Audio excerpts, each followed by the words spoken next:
million people a year that come, with 4 million illegally. That's just not sustainable, and there's nothing compassionate about it for Americans. Mr. Secretary, I was just wondering what the administration is doing at the moment to bring together President Trump and President Putin. I mean, are any messages being sent, and how soon you think such a meeting can happen?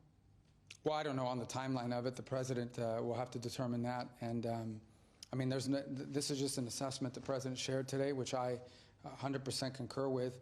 And now we'll have to figure out how to operationalize that. So probably we'll wait till he finishes with his trip, because the president's still overseas. We'll wait to see what happens tomorrow. And then those decisions will be made about a timeline and when and where those meetings would happen. Syria? Chris, you can also on that.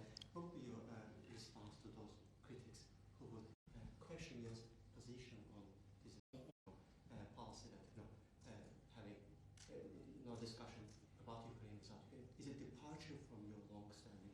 I mean, they're not critics of the U.S. then. They're critics of peace. We want the war to end. We want the war to end. We want to save lives. We want to stop the killing and the maiming and the destruction. That's our goal. I continue to be puzzled why anyone would be critical of efforts to achieve peace, which is what we're trying to achieve here. And the president feels like he has a unique opportunity, potentially, to be a catalyst for that. He's going to attempt to do it. So in the end, I think that what should be celebrated is that we have an American president, the leader of the most powerful nation on earth, who is attempting to be a peacemaker, not a war maker. And that's something that I think is commendable, not something that should be a subject of criticism. So our goal here is to achieve peace. Whether that begins with a 30-day ceasefire or a one-day ceasefire or a final deal that's all negotiated in one day, the process to us is less important than the outcome. And the outcome needs to be not just a peace, but a sustainable peace, a durable peace. That's our goal. That's what we're going to try to continue to achieve in any way we can. Just on that same theme about peace and Gaza, and I know the President had it said today and yesterday, on the ground, I mean, there are more than 100 Palestinians killed today, 80 yesterday, attacks on hospitals. We've had Tom Fletcher, humanitarian chief, urging the Security Council to prevent, in his words, genocide. Meanwhile, the families of many hostages are accusing the Netanyahu government of trying to prolong the war for political reasons. What is your engagement with the Israeli government at the moment? Are you 100% behind the nature of the military action? And what is your own position, basically, on, as you do with Eden Alexander, talking directly to Hamas to get the rest of the... Well, let me just say, I spoke to the Prime Minister today of Israel. I know the President's been in contact with him earlier this week. The President talked about this in a speech the other day, that the people of Gaza deserve a better future than what they've had under Hamas.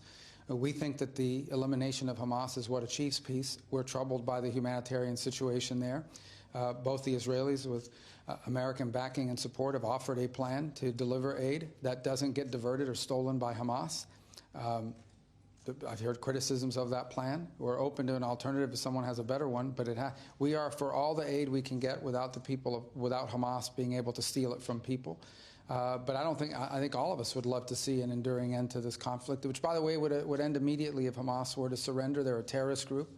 They're a group that kidnapped, raped, murdered innocent people that had nothing to do with the war. And as long as they exist and they're around, you're not going to have peace. This is not a peaceful group. This is a group that deliberately on October 7th committed horrifying crimes, which has triggered this conflict. That said, we're not immune or in any way insensitive to the suffering of the people of Gaza, and I know that there's opportunities here to provide aid for them. There's a plan out there that's been offered, that's been criticized by some, but it allows people to get aid without Hamas stealing it, and we'll continue to work towards that in ways that we think are constructive and productive. And what about the negotiations? Are you in direct contact with Hamas, and would you continue to do that if it's a way to get the rest of the war? Well, I think anybody that tells you there are obviously messages passed between intermediaries in the case of Hamas. There's obviously an external Hamas group, and then there's an internal Hamas group as well. This is a terrorist organization. This is a murderous group that still continues to hold innocent hostages and the bodies and remains of dead hostages as well. They should all be released immediately. That's been our position from the very beginning. They should never have been taken to begin with.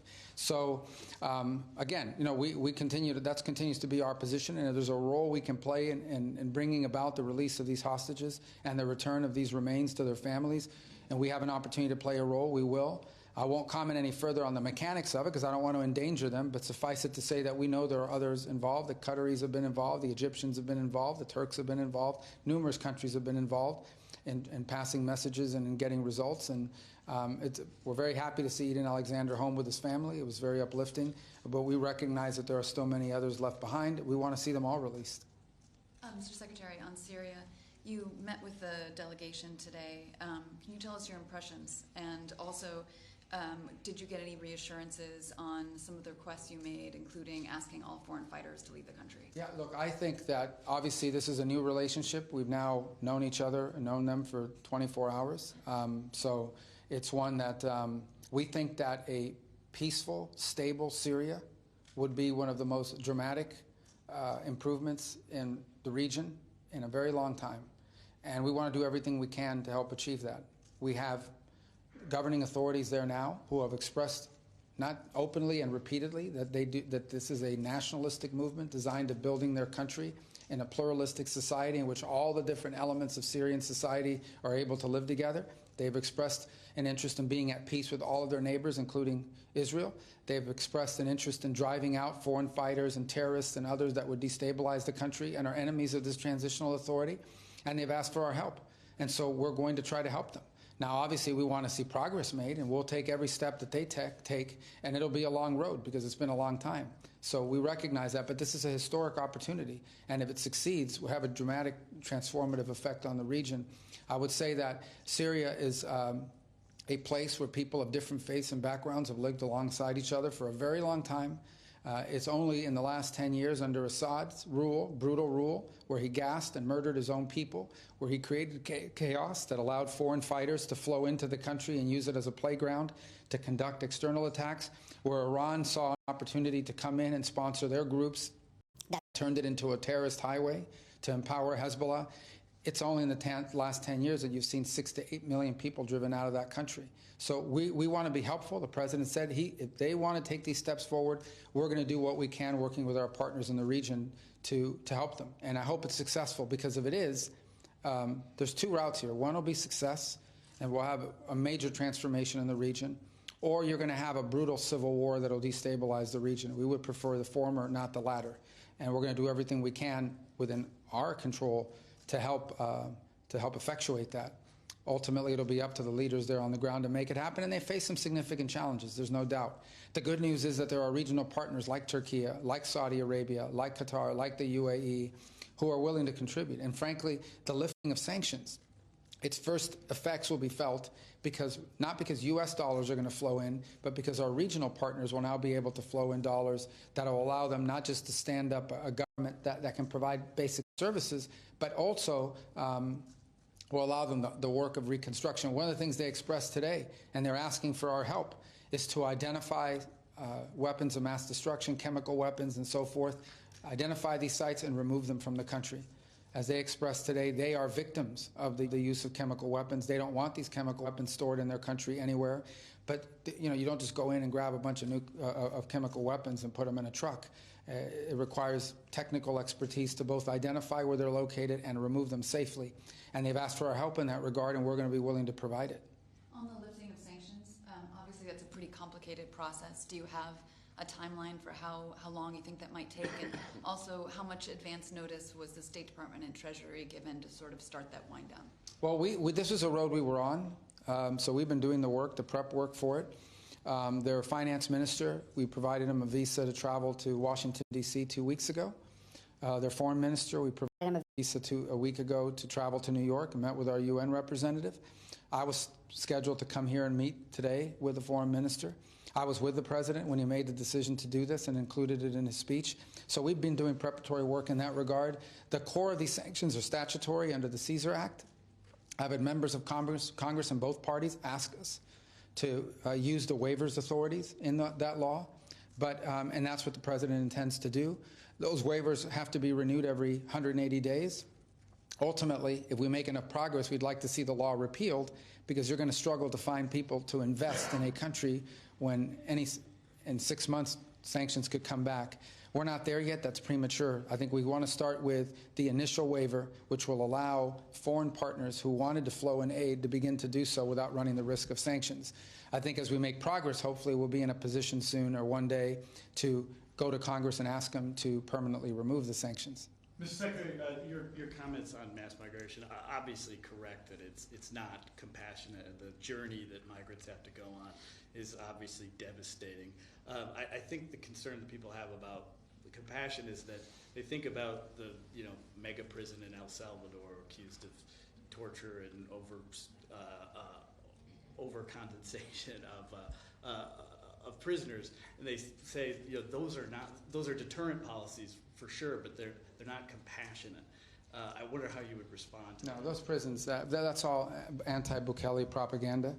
It's just not true. Human Rights Watch, other They're wrong. They hate Bukele, and so they make these things up, and they can if they want to, but it's not true. The people that were removed from this country were dangerous criminals. These were not migrants. These were criminals. Okay, there's migrants or people that come here, they violate the law because they broke our immigration laws. Those people are deported to their home countries. These are dangerous criminals, which Venezuela would not accept. These were trained at Agua gang members and MS-13 members who are Salvadorian, who were deported to their country, and they're criminals, and their gang affiliation is a crime in El Salvador. And that's why they were able to, you couldn't even live in El Salvador. You couldn't walk the streets of El Salvador. Now it's one of the safest countries in the region. That's why President Bukele has 90% approval rating.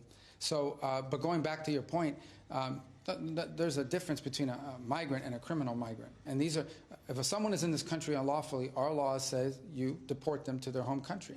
And most countries will accept their migrants, some don't.